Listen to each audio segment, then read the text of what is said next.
If I asked you to get a piece of paper and something to write with,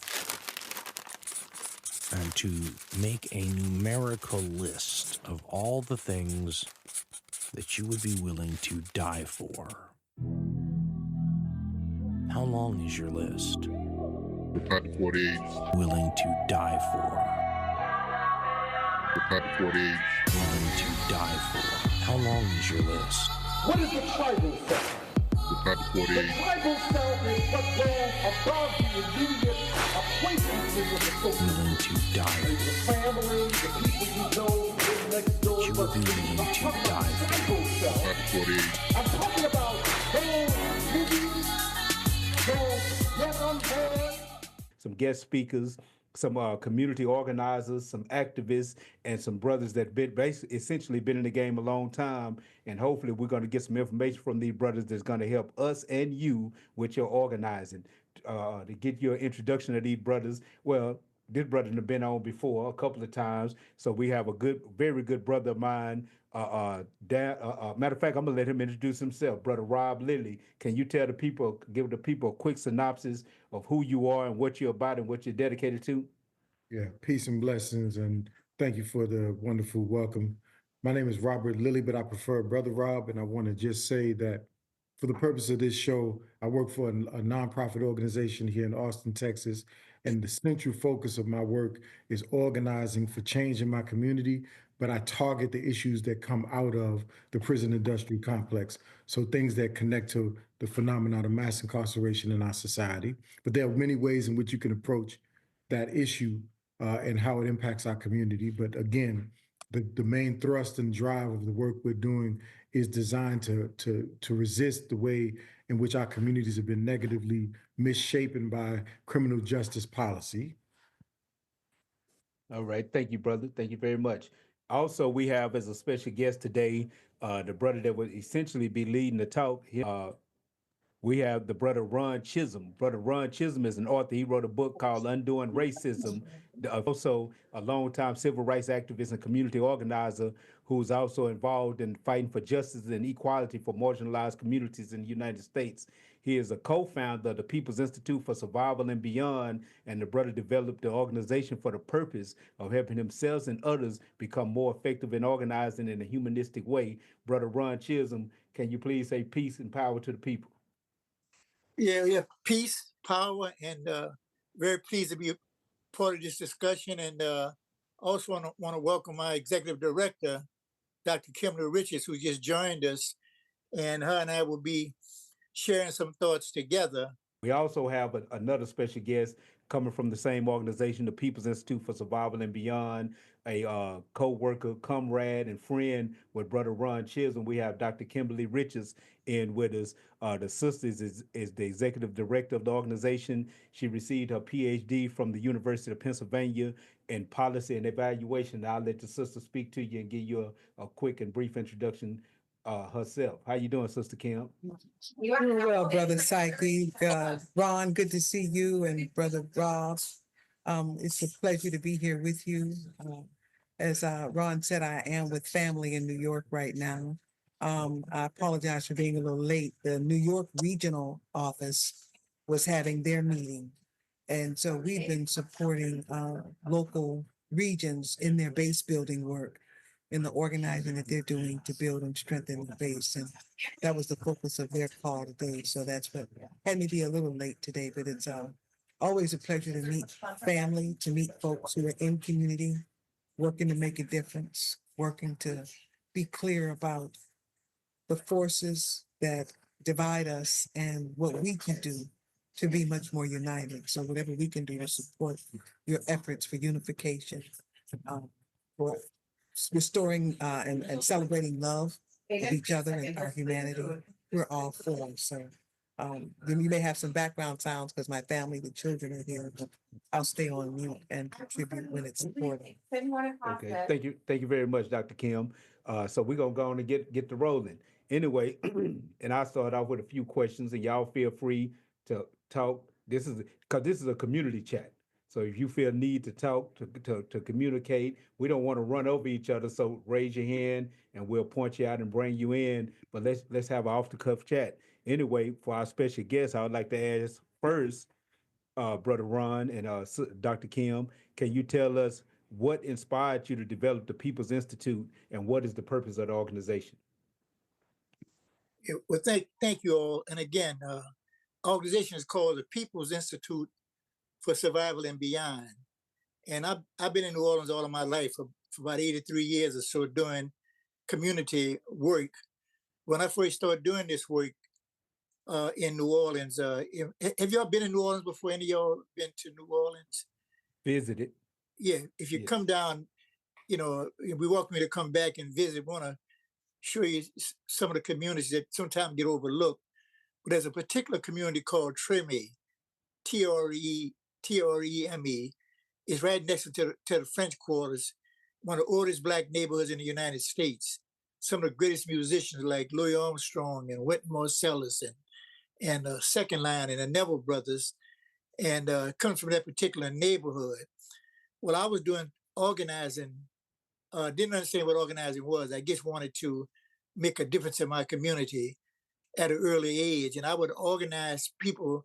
Again, they really didn't know what organizing was, but I would bring people together to deal with some of the injustice like environmental racism, housing issues, and health issues, and I would just bring a group of people together, and we would go downtown and deal with the mayor and whoever else, elected officials. And as I was doing this work for about a year or so, what I realized is I brought the Black community together to deal with the fight that was affecting our community. Once we fight them, we wound up fighting each other. And I didn't understand why that was happening. But I kept doing the same thing. I'd organize folks, and then we would sometimes win some victories, but then at some point we'd have all this internal fighting. So I thought, again, not understanding organizing, so I thought I'd get better understanding if I went and got some greater understanding how to do organizing, because I didn't call myself an organizer at the time. So I went, got some training by a man named Saul Alinsky, if anybody has heard of him, but he's like the grandfather of community organizing. Many methods of his approach called Midwest Academy, IAF, Industrial Area Foundation, comes out of his mode of the way he trained people. So I went to Chicago to spend a couple of weeks to learn, how to become an effective organizer, because I thought if I got this training, I could deal with some of the internal fights within my community, because it was stopping our being effectiveness. So I went and got a lot of good skills. I got a lot of understanding group dynamics and how to read the room. And I learned about tactical research and all that sort of stuff. It was very helpful. So I went back to try to apply what I had learned, thinking I'm going to help to deal with the internal stuff, but it didn't help to deal with the internal stuff. I got a lot of great skills, but what I realized later, if you give somebody some skills and they haven't dealt with their racism, they can become a skillful racist, and that concerned me. So then I began to I went to New York, working with the National Methodist Church with some programs. I met a brother named Dr. Jim Dunn, who was from Yellow Springs, Ohio, brother who had got his PhD in community organizing, and him and I got together in New York, and we just was talk with each other. We do our work, and then we hang out together, for several months. And then one day we decided to take a trip to Philadelphia. This was in beginning of the 80s. And it was something called Black Independent Political Party. And this is where national Black leaders from around the world came together. So we wanted to go and be a part of that. So we took a train ride from New York to Philly. And at that time, when we made a decision, he was teaching organizing, I was doing organizing. We decided we want to start our own training group, because our Black community really needs that, but not only the Black community, every community needs to understand organizing. So that's when we started in 1980. We started the People's Institute, and the primary reason was that learning from Dr. Jim Dunn, who him and I were co-founders of this organization, but he taught me a lot about history. And what he told me, every movement for change, racism stopped the movement. whether it's the women's movement, the populist movement, the labor movement, the civil rights movement, any movement for change, racism got in the way. And in the Black community, I'm thinking as a Black man, nobody can tell me about racism because, you know, I've been dealing with it all of my life. But what I realized that I understood being victimized by it. I understood bigotry and hate, but I did not have a systemic analysis, nor did I have a definition of racism. And that's when we decided at that time to start the Institute, as I said, in 1980. And then we called it the People's Institute for Survival. That was the first name. Then we thought about that name. We said, every time we see a brother or sister, and we talk, we said, what's going on, my man? He said, I'm trying to survive. So we changed our name because we didn't want to meet people and start internalizing survival only. So then we call ourselves the People's Institute for Survival and Beyond. So if they're going to internalize something, it'll be the beyond person. So that's a gist on how we got started and kind of why we got started. I want to ask another question.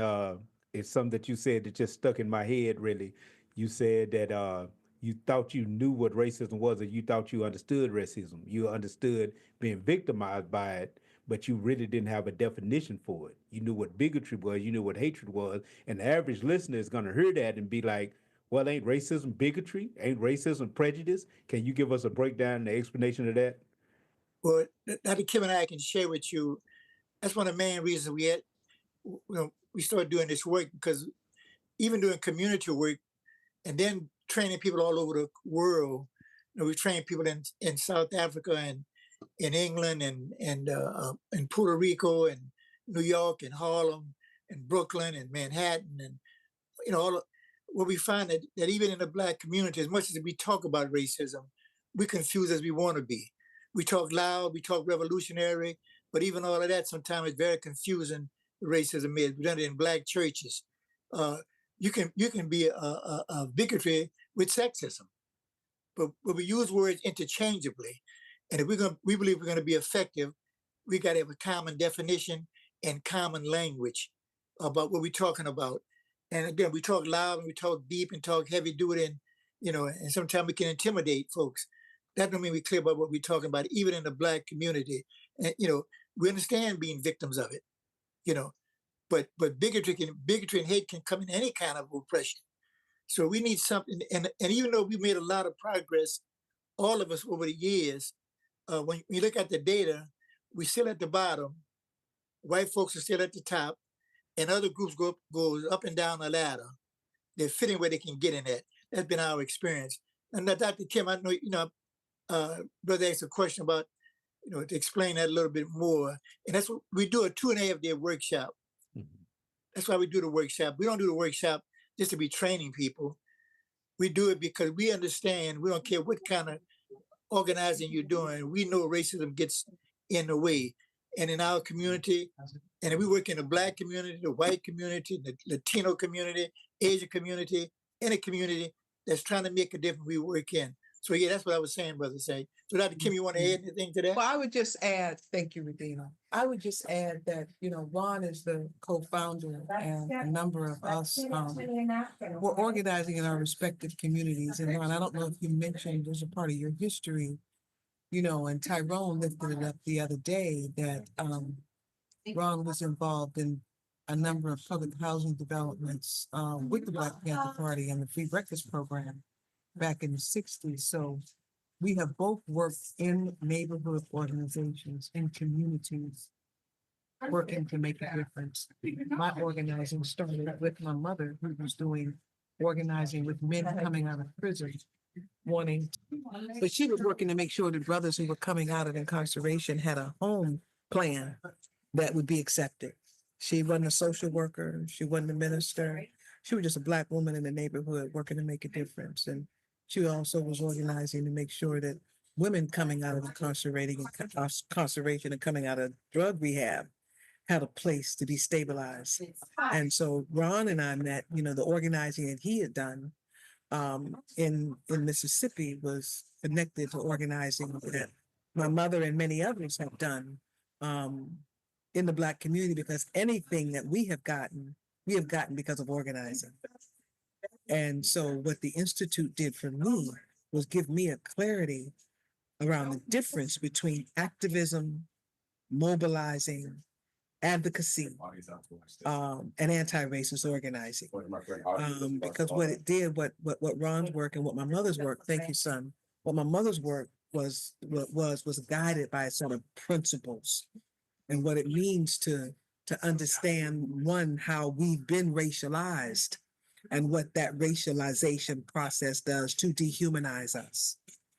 And so how we do our work in ways that are rooted in an analysis, but also rooted in love of who we are and love of humanity. So I believe that, you know, our paths cross because the purpose of the Institute, because I think that was a part of your question as well, you know, Brother Psyche.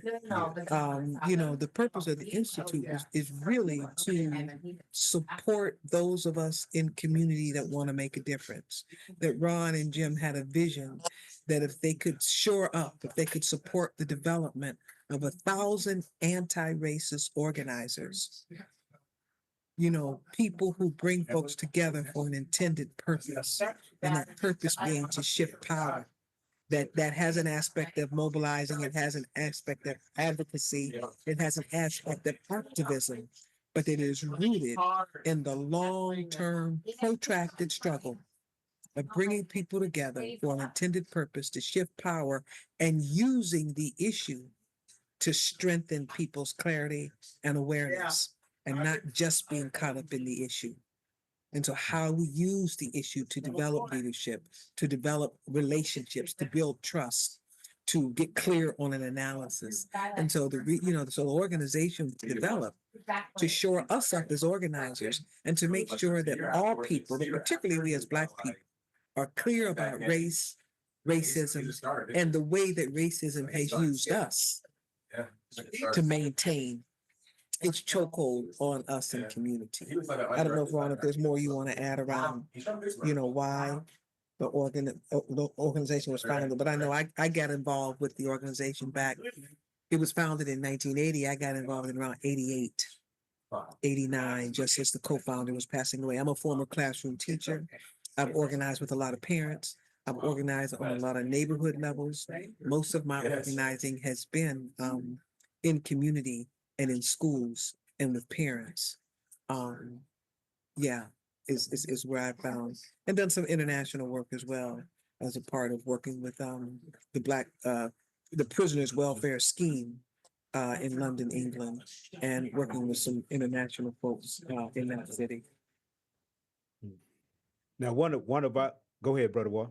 I just wanted to see if I can get from either Ron or Kimberly a brief, concise definition of racism so that I can make sure we have a foundation that the people can recognize.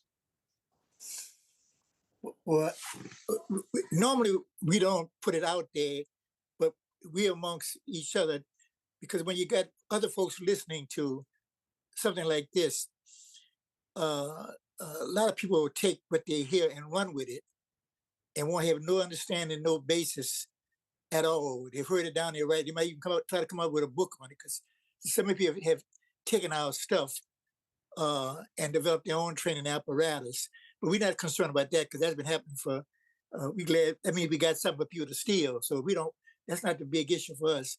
But it also can confuse people and get people messed up when you put it out there. But I'll just share with you that what we normally talk about, Brother War, is that we say, it's race prejudice plus power. But you can't leave it at that. We've got to break that down. It's like an equation. But those are the components of it. Race prejudice plus power equals racism. And I put it just at that. But we want people to attend a training for 2 days because they'll take something out of context. And we do that all the time. White people do it all the time. And in the Black community, we've been modeled off from white people, so we do the same thing.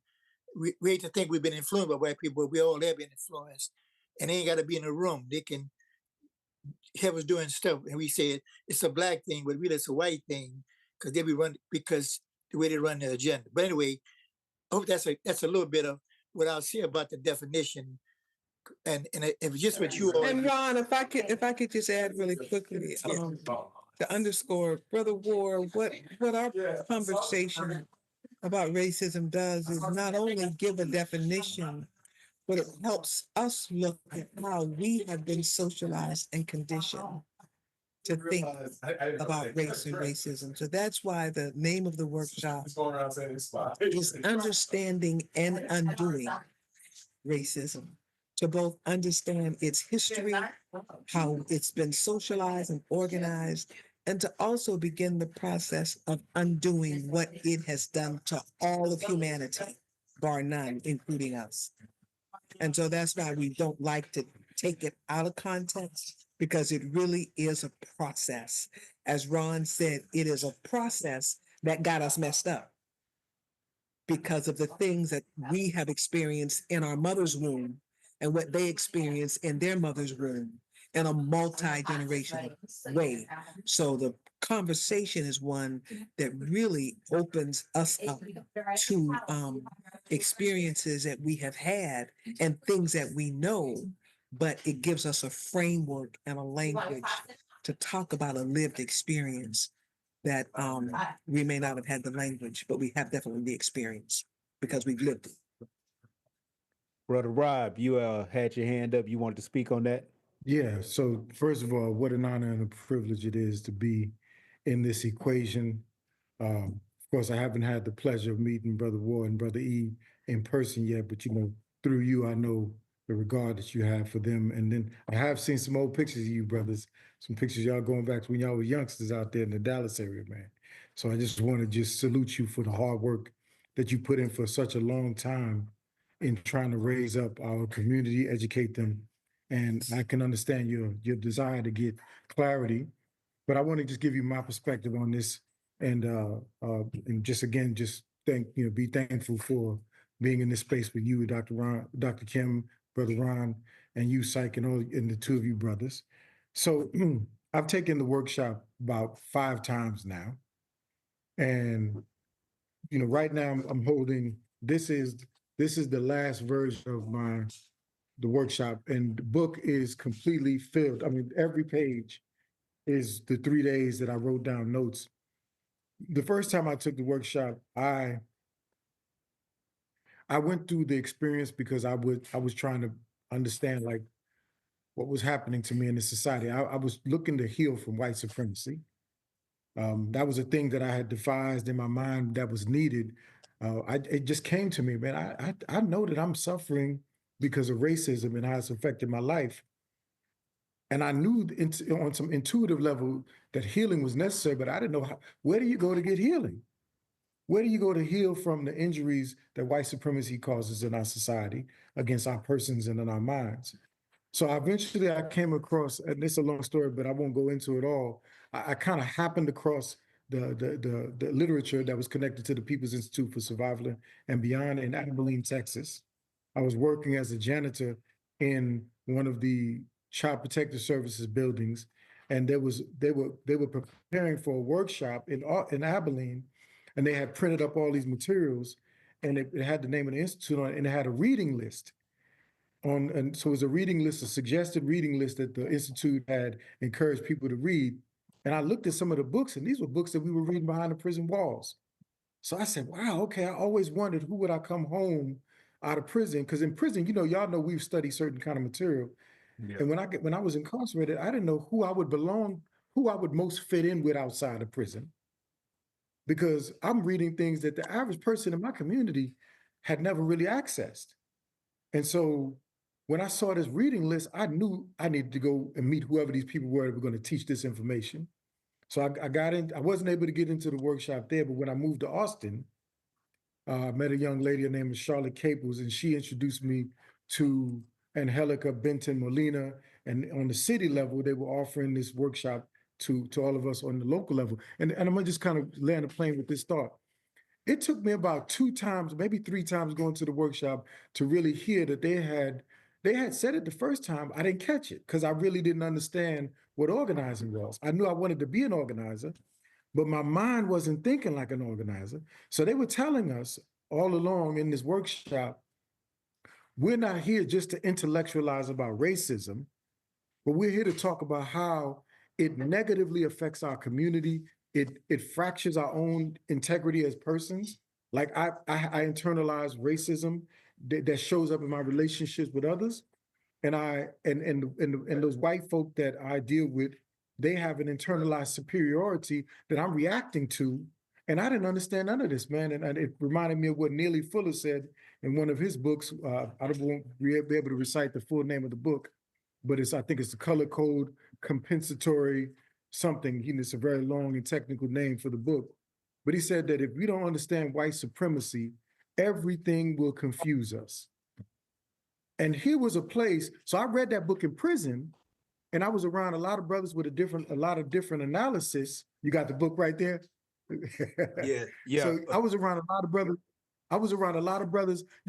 I had brothers in the Nation of Islam saying one thing. I had my brothers over here that was with the Moorish Science Temple saying another thing. I had the Sufi brothers over here saying another thing. I had brothers over here in the Black Nationalist Organization saying another thing. And we were all trying to help our people, try to lift everybody up. But we were speaking from such diverse perspectives. I didn't leave prison with a sense of clarity about what it was. I knew racism was real. I knew it was a phenomenon, but I didn't have a functional nor practical approach to how I would navigate in a society where all of its structures are set up on racist principles. And so coming to the Institute, one of the beautiful things that I learned, and I'll yield with this, in the workshop, one of the things they teach is called the footprint or the foot ID. And the foot ID it's a power analysis, and it helps us to understand how oppression is working in our community and extracting from our community and fracturing our community. And that in and of itself, just learning that right there by itself was marvelous, and it was consolidating all of the things that I had learned when I was incarcerated. And I'll yield by saying, the reason they take us slow with this is because it's really a journey that you're going on, and it helps you to bring together diverse people into a space. So like when you bring people into the workshop collectively, they take us on this methodical journey, where on the other side of this journey, we're going to get clarity and we'll have a common basis for struggling together. I think it's beautiful, man. So I just want to say, I've learned so much from it, and I'm continuing to learn, and I'll be organizing a trip to go down to New Orleans just this coming end of the month, where I've got about 7 of my colleagues and my base members. We're not going on an intellectual journey. We're going down there to learn how to struggle together, because we can't. I'm tired of building up and then tearing it down. And I think that's what Ron said he was experiencing in the early stages of his work. I'll pause there. If I just may say one last word, just on that note. Go ahead, brother. When I was incarcerated, and I'm really trying right now speaking to the brothers and the sisters who could relate to that, we had a diet of reading and education that I was never subjected to. You were blessed to have a brother E outside of the prison context that could put literature like that in your hands. Many of us got access to that literature in prison, and unfortunately, we didn't have the guides and the leaders, and so a lot of that information began to warp us. Some of us used it, like I think it was Brother Ron said, you could get the skills, but then you skilled at manipulation. In that instance, he talked about racism. And I think many of us, in prison, we got knowledge, but then we used it to manipulate one another. And that's not liberatory. I'd learned, and in my heart of hearts, I was in prison learning because I wanted truly to be liberated myself. And I wanted to be an inspiration and a catalyst for liberation when I came home. And without guidance, what I'm learning is that is less likely to be true than not. But one of the questions brother asked is wanted to ask was, especially for sisters like Dr. Kim and brothers like Ron at their age, where do y'all draw your inspiration from to continue this work?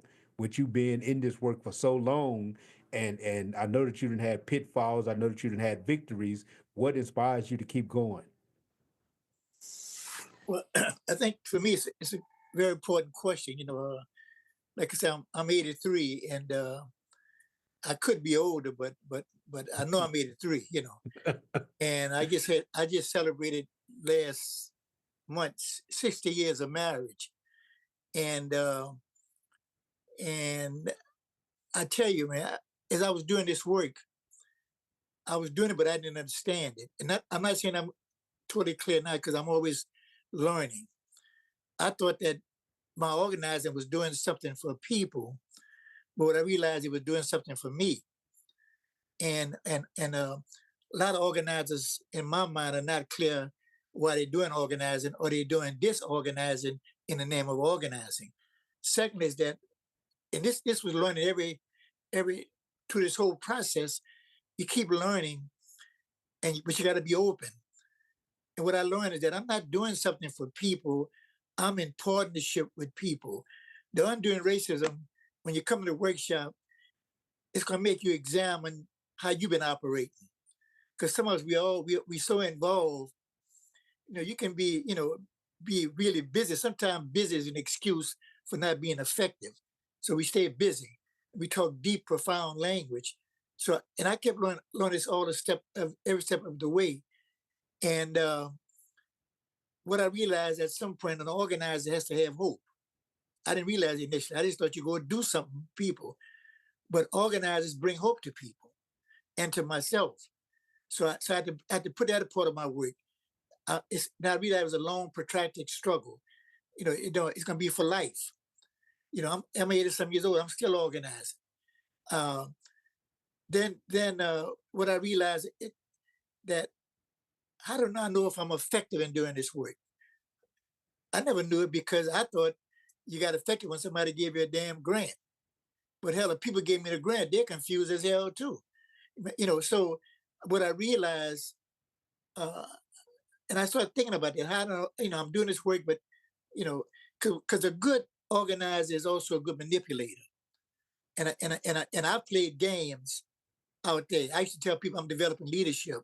I was bullshitting. Now I wouldn't tell the time I was bullshitting because in my mind I thought I was because I could bring 30, 40 people to City Hall. I could bring black folks there, but when I brought them there, they were unconscious. So I wouldn't develop no leadership. I was doing my own thing. See, I get excited when I jump on people. I get a thrill when I'm jumping on people in power. I enjoy that. But I had to realize that ain't being effective. So then I pulled back. The hardest thing in the role that I found, even with some of us as leaders and organizers, is to stop from always being the one who want to be in the front.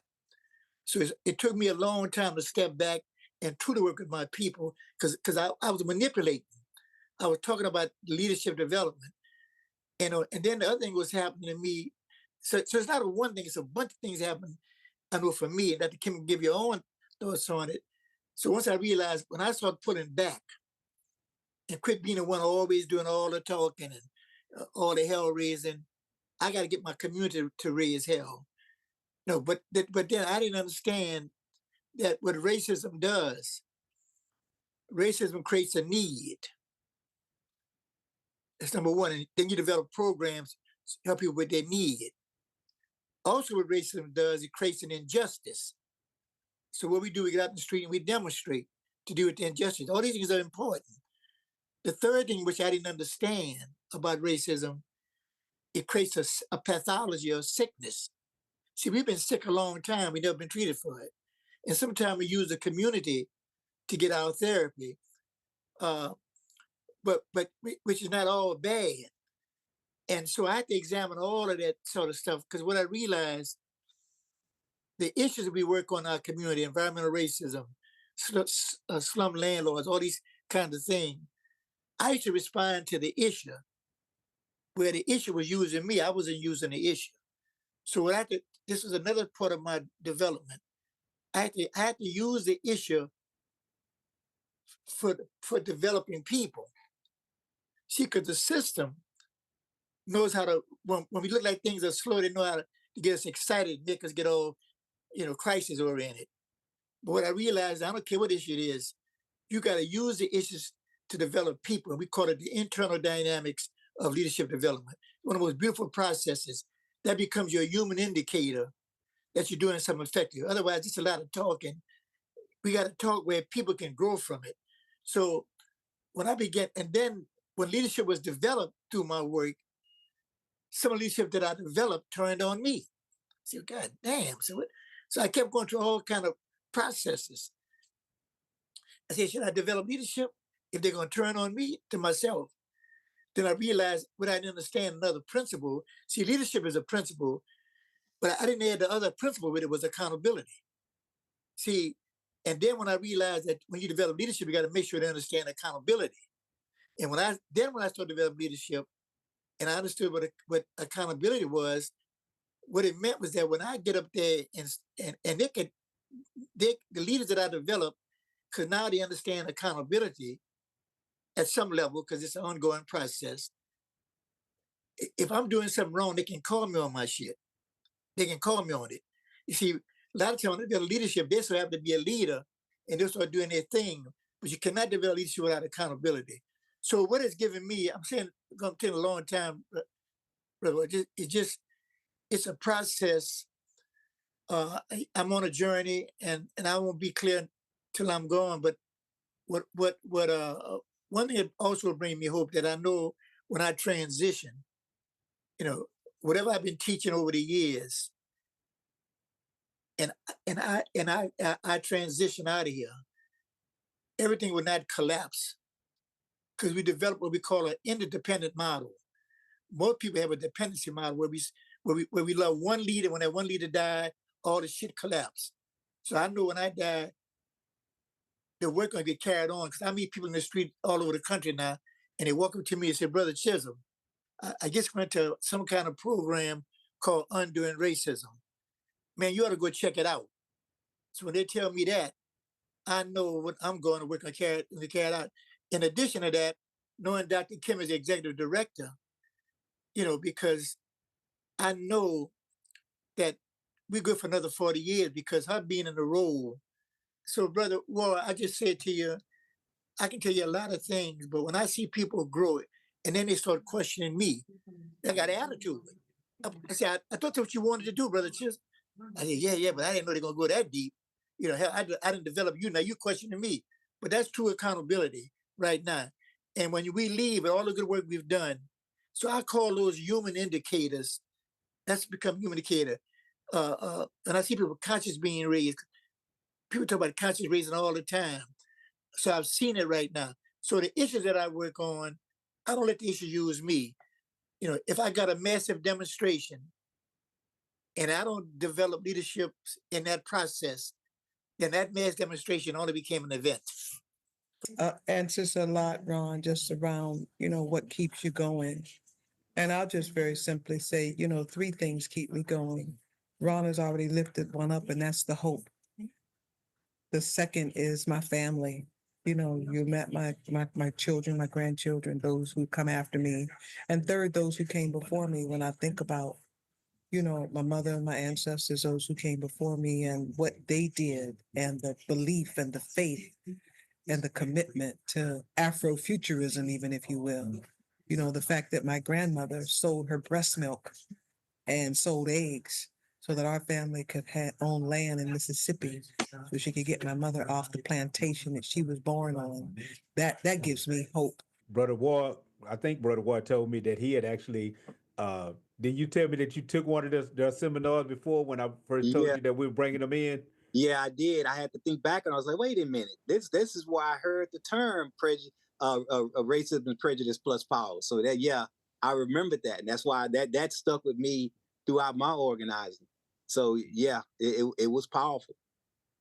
I do got a question. Go ahead, Brother War. Go ahead. I was going to say kind of what you was building off of in regards to organizing as it applies to people not recognizing that the messiahship and that it needs to have the continuity. That goes into something I've heard you refer to within the workshops when you talk about gatekeeping. Can y'all elaborate a little bit on that and how that destroys our organizations and a lot of people don't recognize that that's what they're doing? That's a very important question. Dr. Kim, you want to elaborate a little bit on that, and I'll add something to it because that's a major piece that happens to understand what goes on. Yeah, go ahead, Doc. Yeah, Brother Ward, could you, my daughter-in-law was standing here asking me something. Could you state your question again, please? I was saying that could y'all elaborate on gatekeeping and basically how that destroys a lot of our movements and organizations? Yeah. So, the whole, in many communities, and in organizations, there are those of us that's kind of been socialized and conditioned in our leadership role to be the representative of a neighborhood, an organization, a community. And many times, as the gatekeepers, we used to talk about gatekeepers, and I know when I was coming up as the man, the man this, the man that, right? But not really in talking about the man, have a full analysis or understanding of power. And so for us as gatekeepers, it's first important that we understand the arrangement of power. Because when we understand the arrangement of power in a race-based society, we see then how that arrangement will use us, people who want to make a difference, people who are in community, people who, now one of the terms that the system is saying is a lot is people who have lived experience, right? Those people in system or institutions will want to get those of us who have any sort of lived experience to then be the speakers, the mouthpiece for a whole community, as a way to not do the work, but get us to be the representative and say that, well, we've got a connection or a relationship with community. And then many times those of us as gatekeepers that will be the voice of a community will have a quasi relationship to the community. So as gatekeepers, are we engage with community in a way that we're really having community meetings and hearing the voice of community and having our finger just as much in or more so in the whatever that community is again, because again, we don't just talk about grassroots organizers. We know that there are people in systems and institutions. Ron often says it's both an inside job and an outside job, that it takes both. And gatekeepers can be found in both families, communities, institutions, and neighborhood organizations. And so we say that first, when we understand power, we understand that then systems of power have people in them that act as an intermediary in between that community that system is serving, or in between members of that community, those individuals from the community are representing. And so for us, it's a matter of, is it the kind of relationship as a gatekeeper? Because we as gatekeepers, we speak for, we count and measure, we define, we, say that we're in a protection mode of community. A lot of times the community don't know we're doing that work on their behalf. So right, the community didn't ask us to do it. The community don't know we're doing it. And we're always in a place where we're saying, my community, my community. And many times as gatekeepers, we're by ourselves. And so those are the kind of gatekeepers that we say keep an arrangement of power in place. But when we are gatekeepers that are really around the liberation, when we really are clear of power and how the only way that we can shift power is by having a mass of people with us, then we're the kind of gatekeepers that are both liberated and a part of the liberation of our community. And Dr. Kim, and we see, like even all of us on this podcast are gatekeepers, primarily because we share information. It's part of what gatekeepers do. The question, what makes us an accountable gatekeeper? And you brothers are going, y'all making sure that people get the information and the knowledge, that a lot of times they don't get.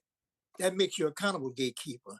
We need gatekeepers, but gatekeepers who don't understand their role. And in the Black community, especially when they deal with women, they want Black women to be the main gatekeeper because of the gender and because of the Blackness. And when we come in our workshop, we say everybody in the room is a gatekeeper. In the Black community, we get real nervous when it's the white people. It's the brother who's the executive director. You can be the damn janitor because he got the keys to every damn thing. what we get nervous about, and then we don't understand the that gatekeeping. A lot of organizations, I don't know if you're familiar, a lot of organizations got the 501c3, you know, that which means you can get some money and tax write-off and all of that. Well, that came out in 1954, Brown versus Education, when a group of philanthropists and government got together because a lot of folks in our community was raising so much hell. We were breaking the walls down during that period of time in the 50s and raising nothing but some hell with a lot of action. And the powers to be got together in 1954 and developed something called a 501c3. And many folks who were activists got deactivated because then they had to follow the rules. You know, you couldn't do this politically, couldn't do that politically, all that kind of stuff. But we need gatekeepers. They monitor, they translate, they speak on behalf. They become we did some work in Ferguson. Those young people was demonstrating against the police, and they had to come out and do some training, you know. And those kids had the police against for 4 or 5 months for killing Michael Brown. Was that Michael Brown? Yeah. And then you had a lot of civil rights workers came in and sort of negotiating on behalf of the young people, and that created some dynamics itself, you know. So so that's what gatekeeping for us is, you know. But you really got to have an analysis of it, and you can't even take it out of context because that's why the whole training, every piece builds on every piece. Because in the workshop we talk about internalized oppression. We talk about the manifestations, how white folks think they're superior because they come out inside their mama womb. Because we work with poor homeless white people. They say I might be poor, at least I'm not black. So they already internalized it better. In our mother's womb, our mother get abused and disrespected. We, the baby inside the mother womb, can feel that disrespect. And then that's why we don't like to use the word minorities and all that kind of language. We call that linguistic racism. As Dr. Kim says, sticks and stones can break our bones, but words can create your reality. So if you keep calling minority student and minority business, that means a less than.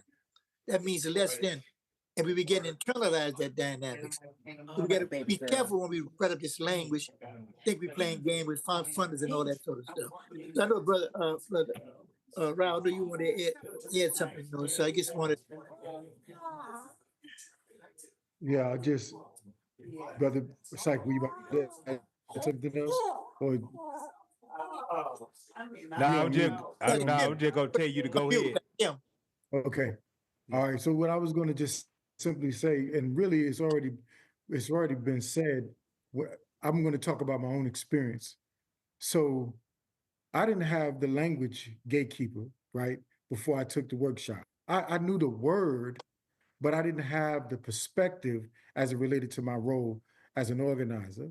And so when they first asked the question, how many in here see themselves as a gatekeeper?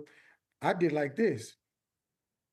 I did one of these numbers and I was like, but I wrestled with it. I went in my mind and I started intellectualizing because the only connotation I have for the word gatekeeper was negative. But the truth of the matter is, I work for a nonprofit organization. Just like Ron described, I work for one of those 501c3s. I'm, like Dr. Kim said, a person with lived experience. I've been incarcerated. I've been on drugs. I have a mental health diagnosis. I've been able to position myself to gain access to the support of an organization which is a representation of a series of institutions in our community. Nonprofit organizations are a series of institutions in our community. Through this relationship with this institution, I'm able to go places and gain access to people, resources, and relationships that many people in my community, they may not fully understand the value of, or they may not be able to maneuver, to get there on their own. So I have in that respect, I got privilege. I got a privilege. And when I go into these rooms, it is true. These folk will try to get you to be the voice for the entire population. But the truth is, I am a scholar about my own experience, not an experience of everybody else in my community. Just because I've been to prison and there are many people in my community that have been in prison, doesn't mean I understand everybody's experience that's been incarcerated. So if I was to come into that room, I can give you a perspective that's representative of my entire community's experience with imprisonment, I'd be misrepresenting the truth, man. And to do that and not have anybody hold me accountable, that means I am going rogue. And to call myself an organizer would be a mischaracterization of what it was that I was doing. Because what I've learned, and one of the things you'll hear again and again in this work that I'm gaining access to, in this philosophy and in this perspective of organizing, is, we're asked again and again and again, who are we accountable to? So to the folk that's out there listening today on this podcast, whenever it airs, if you are working in the community, who are you accountable to? Who are you sitting down and going over your plans with? And if there's none of that taking place, going rogue, and there may be somebody that thinks they have answers, but I know that I don't have the answers for all of the challenges that grow out of my community's complex problems. I've got to sit down and listen to the people, because the people best understand what they're dealing with, and that is an accountable form of organizing, and that's what I'm adhering to today. That's a good question, and I'm talking to the listening audience that'll be viewing this later on YouTube. The brother asked, "Who are you accountable to?" If you consider yourself an organizer, you consider yourself a revolutionary, you consider yourself an activist, whatever you consider yourself, who are you accountable to? Put that in the chat. Who are you accountable to? Anyway, brother Ward, you had something on your mind? Okay. Mm-hmm.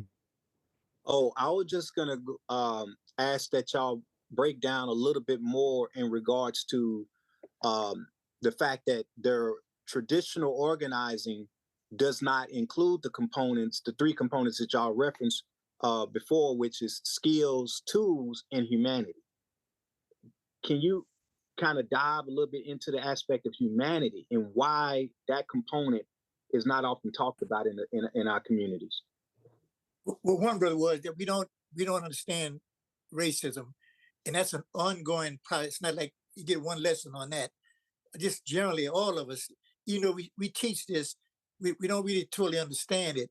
But what we do know about racism, as I said earlier, it creates a need, we respond to it. It creates injustice, we do mass mobilization, and it creates a sickness. And we don't deal with that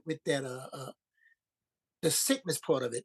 Now, when it comes to humanity, when we say we do anti-racism, before when I was doing organizing, I was organizing out of getting better skills.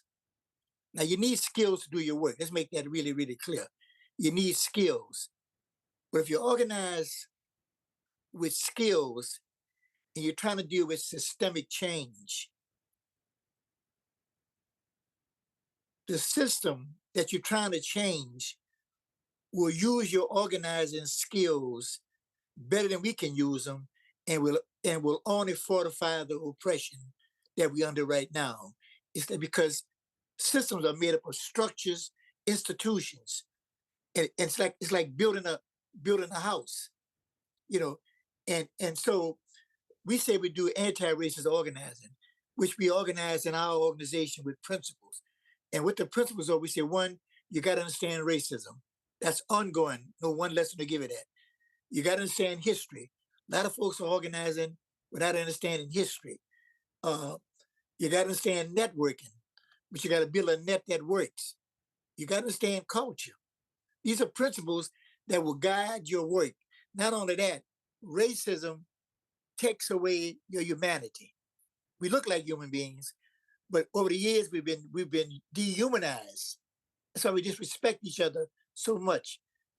So if you're going to bring back humanity, you got to do anti-racist organizing. You got to organize with principles, and the principle will not only guide you to make sure you're on the right track, it'll bring humanity into your work. Institutions that you're trying to fight against don't like you to organize with humanity. We use that analogy of Superman. What made Superman weak? Remember that? What made him weak? Called kryptonite. Kryptonite. Kryptonite. Okay. When you throw humanity on a system, they become more vulnerable for change. You ain't gonna change no system fighting skills with skills. They're gonna run out every time. But you need a level of skills. When you bring humanity into it, that messes them up real bad. Then you got a better opportunity to make real changes in our system. You know, and I'm not saying it's a 1, 2, 3 thing. It's trial and error. It's all that. So this workshop that you're talking about, we doing now, is not a modular. We didn't put this like a modular. This came out of working 10. That's why I'm so damn old, because before we started this organization, we were doing community work, and everything we did, the community beat us up, trial and error, on and on and on and on. And then at some point we realized we got to get a training for our community, because the community that we helping, and we used to get mad with the community got mad with us. Then in a workshop, we're going to talk about internalized oppression. We're going to tell how white folks got privilege that they didn't earn. And we're going to talk about how we fight each other as Black folks around protecting white people, ethnocentrism, colorism, lighter skin versus darker skin. That's still going on in our families. And we don't talk about it. It's like we keep it on a low key. But every ethnic group of color is dealing with the issue of colorism. And it's right there in front of us all the time. And there's wars going on right now, fights. Young people who don't understand it, because the school sure ain't going to teach it. So we got to talk that as far as our organizing. So anyway, that's the thing about for us when we say humanistic. Racism is taking our humanity. Even though we look like human beings walking around, but we act out until we bring humanity back into our organizing. And remember, you're organizing. You're in partnership with the people you're serving. See, otherwise you're doing social work. Nothing wrong with social work, but social work is a helping profession. We help them, but hell, we need help too. It has to be reciprocal back to us. And you got to ask yourself, with all the stuff that we doing, are we learning? Are we still busy trying to educate everybody else? I want to make sure. Anyway, I'll just kind of lean into that question a little bit with an observation. Again, this is my experience as one who's being privileged with access to this approach, right? So going into the workshop and learning from these men and women, initially, I was going in as an individual, striving to find some solutions that would help me heal from, I thought, a very profound, oppressive force that was over my life, right? And how racism showed up in my life, it showed up in self-destructive behaviors. My using cocaine, gang banging, pulling out guns on people. I'm angry and I don't know who to I don't know how to use my anger beneficially, and I'm misdirecting it at everything and anything except that which needs the attention of my anger, which are the conditions I'm dealing with, right? My home is destabilized. I'm angry, but what I don't understand is that there are forces that are working on my family that have caused my family to be fractured and less than cohesive and supportive of my young childhood life. So I'm angry and I'm taking that out on everybody. And I got to a place where I became homicidal in my thoughts, in my imagination. I started believing in some final solution type ideas. And I remember, because I read history, I knew that, that idea of a final solution was once attempted by Adolf Hitler and the Third Reich. And I did not believe that there was a real answer in that kind of approach. But I had gotten there because of my anger. I got to a place where I just wanted to destroy something because I thought that would ease the pain and the suffering that I was going through internally. And there were times that I would come across a Black man, and if they disagreed with me or they had a perspective that was different from mine, my anger could find itself wanting to annihilate that individual because I would give him a label or her a label, sell out, working for the man, whatever. I would give them a label that would justify my hateful feelings toward them and want to destroy them because I felt they weren't towing the line as I thought the line needed to be towed. I needed healing, man. I needed to understand how this resentment, this anger had been built up in me over the course of many, many years. And there were forces that even dated back before my existence, that date even back before my father's existence.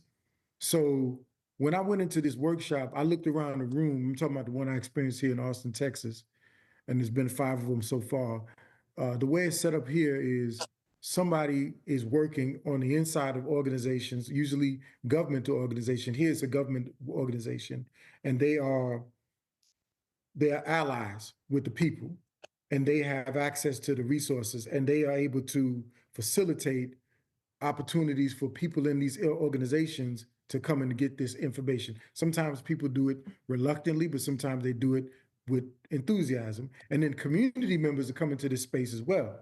So I come into this room, and there are people from governmental positions and people working in different spaces. And this is interesting because the reality was most times in my life, I've never had access to people who had authority over me unless I was at a disadvantage. But in that workshop, I'm on equal footing with everybody in that room. And so I came through the door, and I'm there as a community representative, and my sole responsibility is just to speak my truth. And of course, to do that with a certain degree of authenticity and respect for others, but nonetheless to speak my truth. Anyway, the point I'm trying to make it, and as I conclude my thought, is getting access to this experience helped me to speak truth to power in the most real and authentic ways. Like I'm sitting in a room with police officers. Now, some of them, they're hearing the same information I'm hearing. I'm sitting in a room with social workers. I'm sitting in a room with people that are responsible for the administration of parks and recreation. These are people that make decisions about my lives, whether I'm going to get access to resources in my community or not. And not only are they listening to the same information I'm listening to, but they're able to be challenged in the same way I'm being challenged. And I'm able to network with them. For those that are willing to network with me, I gain access to them. And so this is how we're in this community getting to build power around this idea called anti-racist organizing, creating this level playing field or a more level playing field where we truly can have an opportunity to speak directly to those that hold the levels of power in our community. I think it's fantastic. And so if no one has ever experienced it before, I'm encouraging people to give it some consideration. And let me say this in closing: there are many ways that people can learn. There's no one way, right? But the truth is, you got to find some access to information. Whether it be through political training or political education training with the People's Institute or with the Panther 48. You got to get access to information that you're going to be able to apply in your life. Because if you can't apply it, what good is it? It's just information. True indeed. True indeed. I got another question. I wanted to throw this at Dr. Kim. Look like she's out for the moment. So I'm going to throw this one out there. And I would like anybody, Brother Ron, Brother Rob, to answer this one if you can. We, as Black people, we see that we have a lot of organizations, a lot of organizations. There are a lot of them. There are many to pull from, many to seek your information from, many to seek a foundation to work from. Why do you think with all these organizations, Black people suffer so much when it comes to trying to get empowerment? We have all the organizations, but we're not really organized. We have all the organizations, but we still 2025 have a problem being empowered. What's your thoughts on that? Well, I'll just say, Brother Sake, there's a lot of reasons. So I don't think there's no one thing why you got so many groups, why our community not. But out of some of our experiences, that a lot of folks are not empowered because we haven't defined what power is, number one. Second is that a lot of times we're operating, we're getting power, but we don't have a power analysis.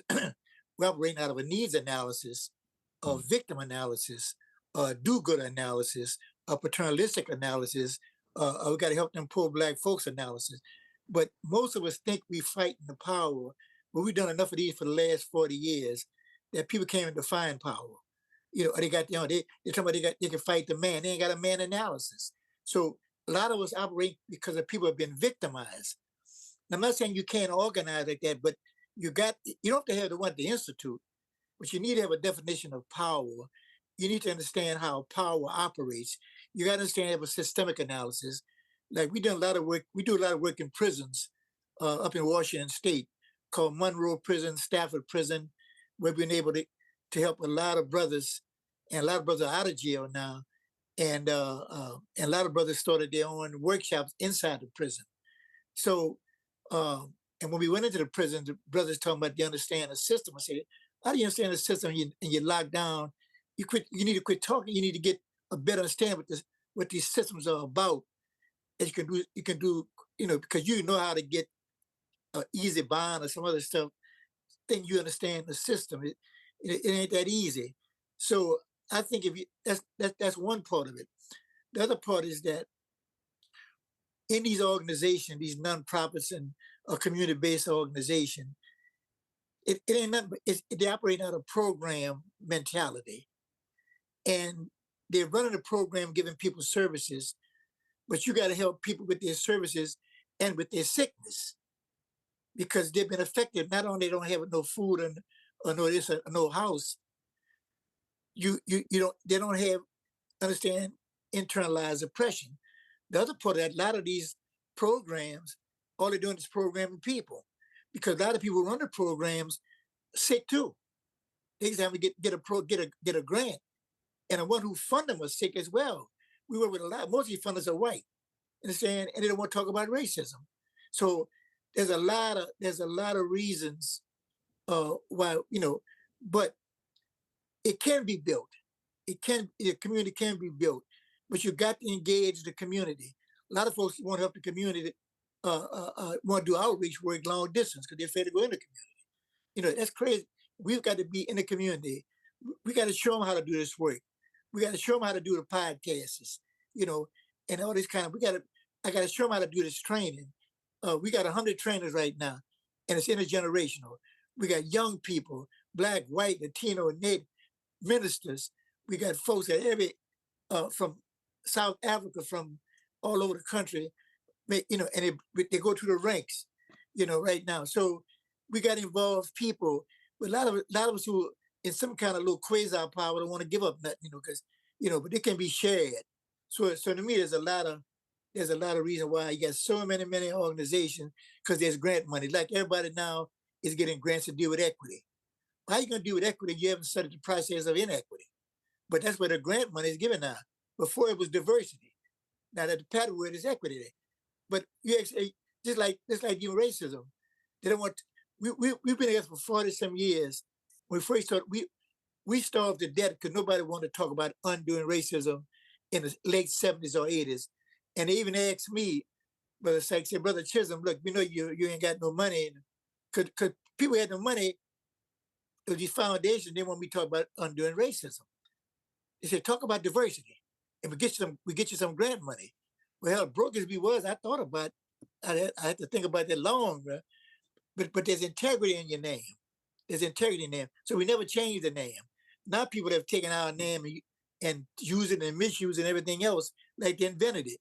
But so anyway, there's a lot of reasons, but as an organizer, and what gives me hope is that when I work with communities, when I see people, see our trainers are organizers. I don't like to train. I get tired. I don't train people. The reason why I do this work, because it gets in the way of my work. So I got to understand. I can't act like I know it. I know about race. I'm a Black man. I know about that. I'm telling you, we do this all over the world. And we go in Black communities, all Black communities, in African communities, in Latino communities. We say, got 40 people in the room, define racism. They define it just like white folks define it. That's why the data, we're at the bottom.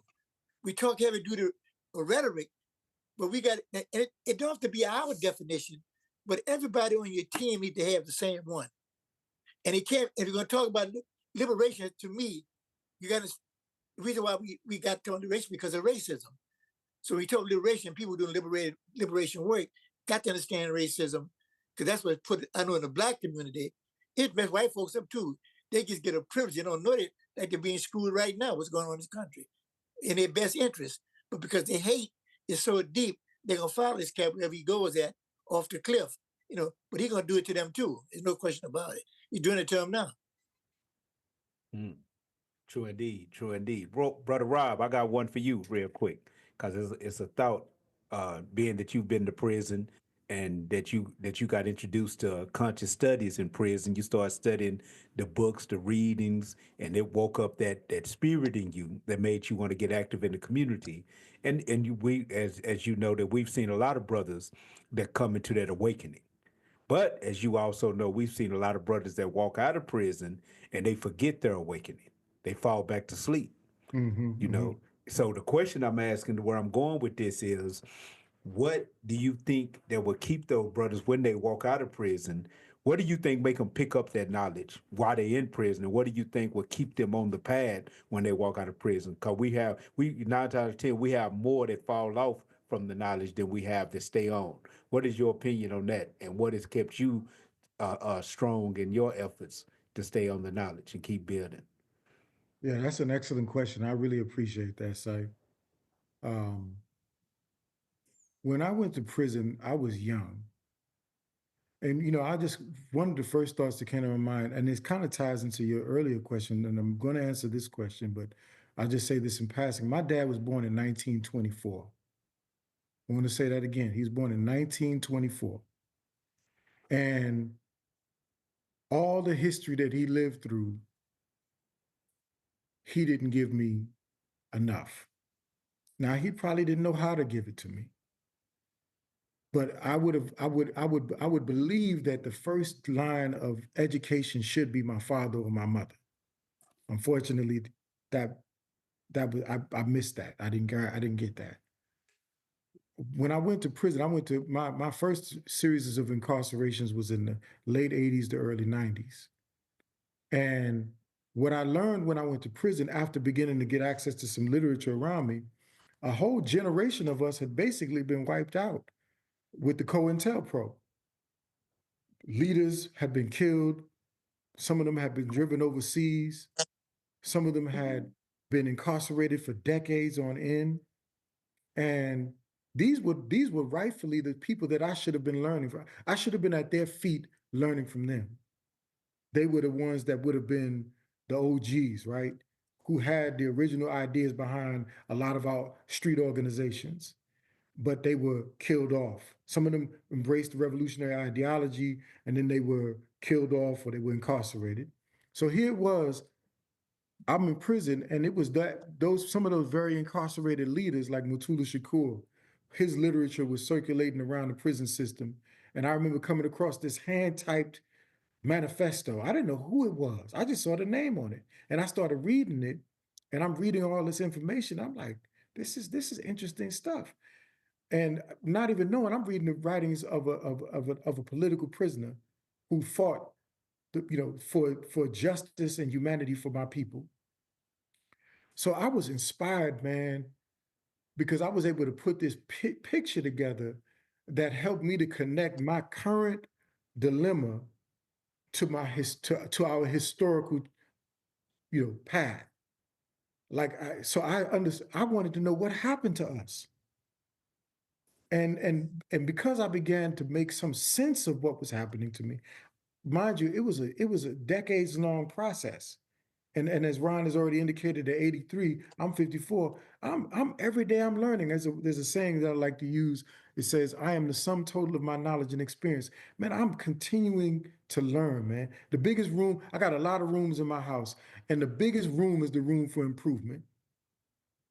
I'm constantly learning. I'm constantly evolving. I'm constantly trying to understand what happened. Who am I? Because truly a major psychological game has been played on many of us. So I'm in prison, and I'm trying to answer that fundamental question: who am I, and what am I here for? And there was a lot of people that had answers that were willing to give them to me, and I had to sort through all of that stuff to figure out, man, what is my truth? What is my truth? Because at the end of the day, that's what mattered most. Like you can give me an answer, but that's going to be your answer. What is my answer? And when I found something, I adopted many identities in prison, religious identities, the Muslim identities. I mean, there were many identities, but at the end of the day, I realized something. Under all of that striving, I wanted to know who I was as a Black man. Straight up, that's just the truth. And when I found those historical icons that we could name off the top of our head, the Fannie Lou Hamers, the Sojourner Truths, the Marcus Garveys, the W.E.B. Du Boises, we could name all of those icons, right? And many, many people that we can't name. I found a tradition that I felt very, very connected to spiritually. So and then I was able to see the same fight that they was fighting back then is the same fight that I had to fight today. And I could not in good conscience walk out that door. I believe when I got up on those podiums and I would speak just like I'm speaking here right now, and I had all those brothers in that room looking at me as if I had answers for them, and I was striving to have answers for them. I realized that these men were believing in me. I had to believe in myself, man.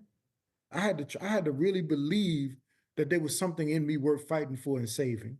It couldn't just be words that were coming out of my mouth that were falling on, on their ears or on the ground. I had to find my truth, man. And I found my truth.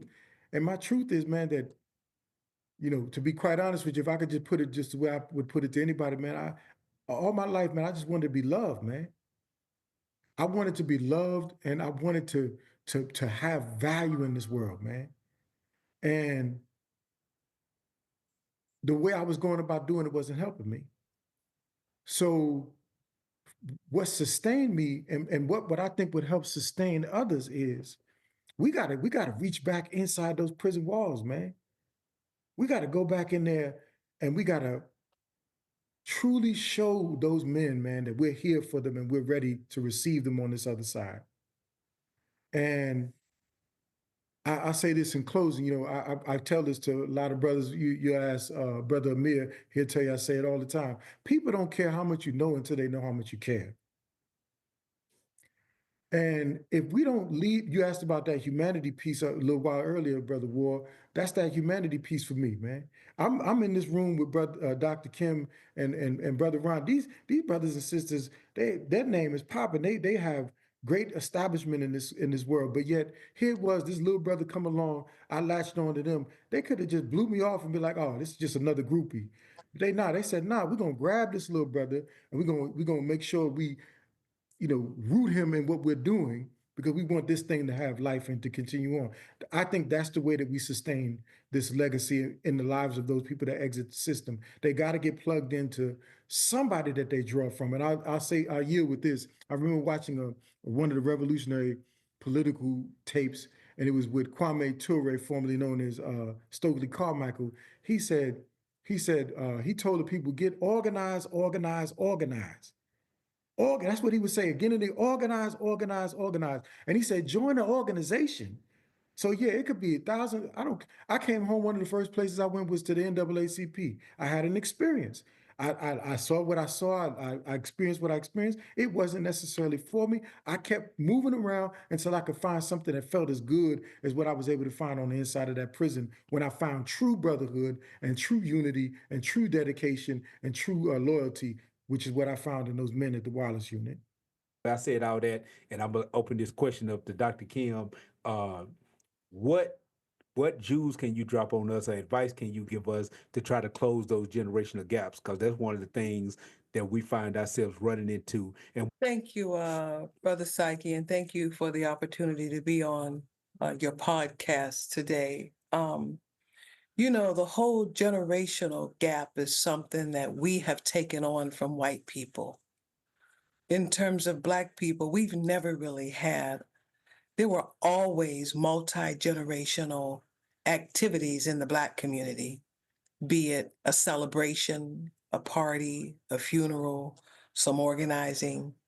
I'm here having this conversation with you with a 4-month-old a 2-year-old, and a 75-year-old, and a 68-year-old, and a 38-year-old, and a 47-year-old in the room. And it's not a matter of I have to go in a closet somewhere or in the bathroom to have the conversation. But as I'm having a conversation and when I'm going off screen, the family is asking, who's that you're talking to? What are y'all talking about? The children are right here listening. So I think that we have to get back to some of that old time wisdom that has always been a part of our community, that, we wouldn't have had the civil rights movement if it weren't young people. It was 5th and 6th, 8th and 10th graders that were hosed down by the fire hoses and spent time in jail, along with 60 and 70 and 80 years old that were driving people to work when there was the Montgomery bus boycott. So how can we continue to learn the lessons, the freedom schools of Mississippi? It was 8-year-olds learning in a classroom with 80-year-olds, and that there was respect on both sides, that elders were respecting young people and young people were respecting elders. And so how we're able to, get back to those old time substances that have now time implication.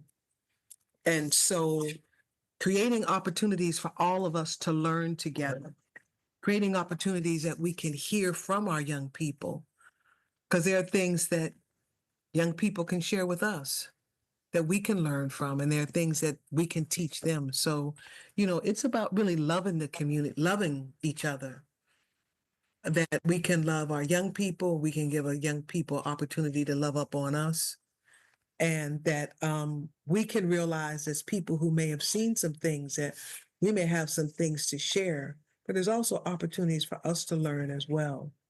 And so how we can continue to be on a path of learning and growing and creating those opportunities for us to do that, where there's not always just the hierarchy of experience, but the main hierarchy of humanity, that all of us are human beings and all of us deserve love and to give it and to share it.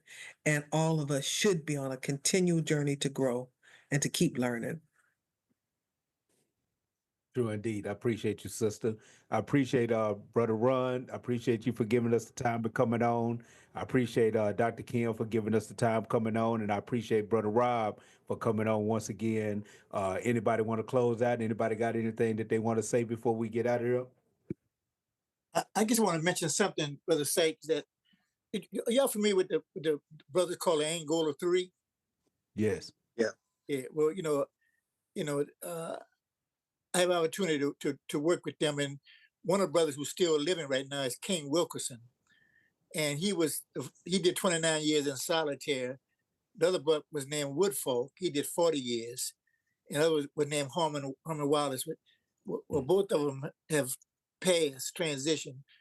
Still, King Wilkerson is still we close friends, and we talk at least we together once or twice a month. We hang out together. They try to form a Panther party inside Angola, and if you know anything about Angola, we've been in many prisons doing this work. Angola wouldn't let us in there because they knew we were talking about systemic changes, and they knew what we were talking about. So we never really have gotten entree, but the work that those brothers did inside, and they had a hell of a network outside helping them to do this work. I'll just say this, that I'm, as an organizer, it's got to be intergenerational work. And I don't think we've lost all of our kids. I think most of our kids are doing very important things. The media has a way to depict our community, and it will elevate the worst things in the world. But a lot of our kids are doing some very, very important work. Everything we've gotten in life has been through organizing. Anybody, I don't care if legislation, anything, we've got through organizing, developing leadership. A lot of time we got to define organizers. A good organizer is a good motivator. A good organizer gives technical help. Like we said, one aspect of a good organizer, you educate. That's only one aspect of it. People get stuck just on education, but you need to motivate, technical assistance, and a good organizer is a strategic agitator, know how to piss people off, strategically. Some people do it just to run a, when you strategic agitator for an organizer, is not to run people away, but to bring them in. But most time people not organizing for the community, they're making a lot of noise for themselves, kind of a thing. So I'm just glad to be a part of the being invited here, and the work that y'all are doing is very, very important. I tell people I'm not old, I'm seasoned. and then I pause with a flavor. Because I've been a lot of people's houses with seasoned food but no flavor. So I got to add that in there. So I'm encouraging it. And Brother E, thank you, like you say, I know you have a lot you could share with us, and at some point we'd love to hear more from you, Brother E, because I know you appreciate that honor, acknowledge us as elders, but you're not new in this world, in this game, and it's good to hear your voice. And it's not a disrespect. I know you get that love and respect, but I think some of the things you have to experiences, it would be good for us to hear, as well as the audience as well. So we do respect how you acknowledge that. So I just want to say that to you. I appreciate it, brother. I'll get you next time. I appreciate it. I really want to hear from you, man, because I know you got a lot of experiences in life, and it's not just us. There's a lot of listening audience need to hear it, because. But anyway, I'll stop here. Brother E, trust me, they hear Brother E all the time if they watch our channel. He's our strategic agitator. Yeah, yeah, but we like to hear him too. True indeed. We audience too. We giving that audience, and we learn from all of y'all, and we listen to all of y'all, and the work that y'all doing is so crucial. And we invite y'all to come to a workshop. We've done a lot of work in the state of Texas. We're with a strong Black woman named Joyce James, who we trained thousands of people in Dallas and in every city because she worked for Child Protection Agency. And what that sister did, Joyce James, she took the data showing how Black kids were not being dealt with fairly, brought that to the state legislator, and was able to get several $1 million and for us to train people throughout the state of Texas. She'll go down in history as a powerful Black woman. And if you want to know more about it, there's a thing called the Texas Story. And she tells about the training we did in the state of Texas to dismantle racism. That's how Brother Rob and Brother War said he probably got that from the work we did with Joyce James, So I just want to share that with you all. All right, Brother War, you got anything to say before I close out? I'm good to keep it from going on into hour number 3. Brother Rob.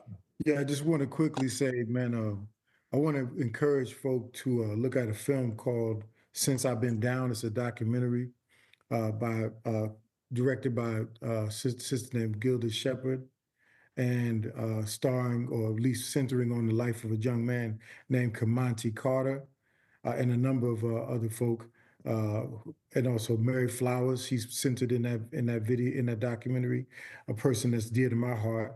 She's also part of the People's Institute for Survival and Beyond. But the reason I'm lifting up the film is because of what you said a moment ago, Brother Syke, and that is, my dream is for us to get back to inside-outside organizing. We've got to reach back into those prisons and the way they've used this system of punishment to eat up and swallow our community. We've got to do it. I believe, it is my humble opinion, that and with every breath in my lungs, before I leave this earth, my goal is to do more to create that synergy that once existed, that created the prisoners movement. We're in a time where that kind of energy is much needed today.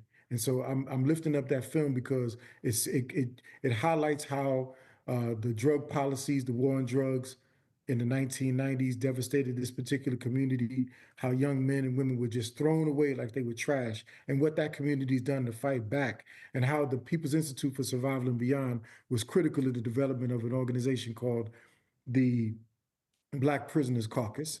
I'd love for folk to take interest in that, look into it, and for us at some point to even bring some of those folk onto the show to talk about the film and the work that's being done in Tacoma, Washington. So just want to highlight that and say that we can do better and we are better together, man. So appreciate you bringing me on the show. Much love to you, Dr. Kim. I will see you in a couple of weeks, face to face. And same thing with you, Brother Ron. I will talk with you soon, man. So thank you again for welcoming us onto the show, my brother. War, brother, power to the people.